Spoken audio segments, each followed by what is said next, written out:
Okay, this is Clark Kent from the Predatory Lending Network, out with the news that the Beast wildfire in Canada is now the costliest disaster in history of over $7 billion. What do you make of this? Well, we had one of our low-flying airships probably touch it off.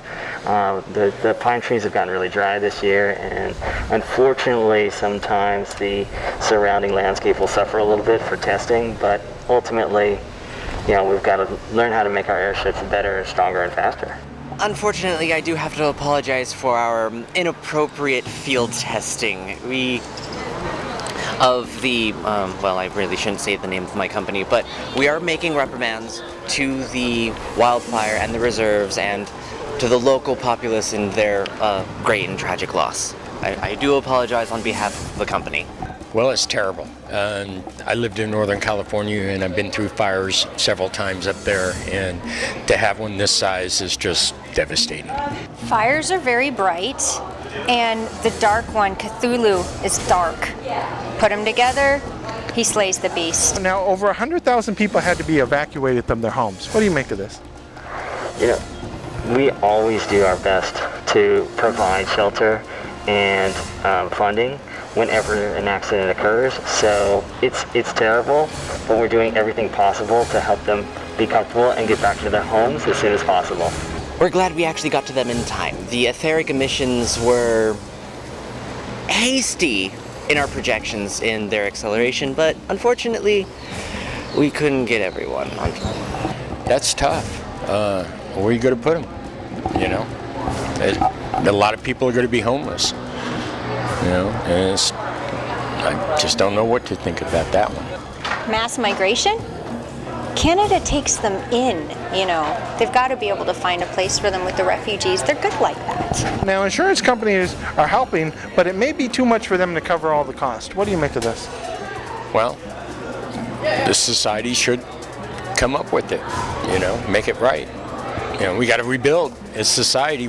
It's everybody's problem. Insurance companies are in the business of helping where they can, but they're also, not going to spend on things that don't make sense. So in this case, it's really a humanitarian need above and beyond the insurance companies, and we'd really like to see the government step in and give some more financial support. They should say please to the government. The Canadian government. Please, eh? They're good at please. They're very polite. It's going to be a big dent out of my pocket. That's what that's going to be. 1/3 of Canada's oil fields are closed. What does this mean for Canada and the rest of the world?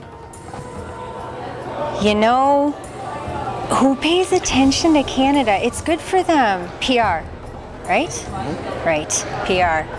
Unfortunately, that the sale of local drilled oil will have to be going down. That means we have to export, or rather import more, and that will affect economies worldwide, especially here locally in the U.S.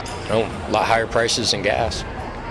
It makes it hard to travel. With only 1/3, they should only be able to produce, a couple of 1,000-ton barrels.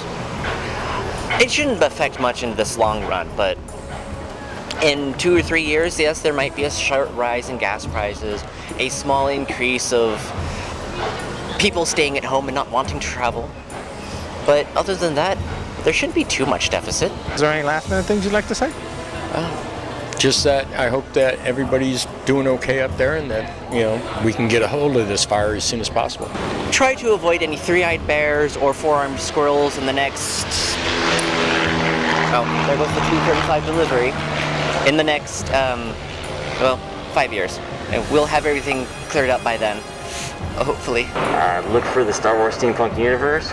We are a charity group, #SWSU. It's all shiny, Captain. So in closing, this is Clark Kent from the Predatory Lending Network saying live long and prosper.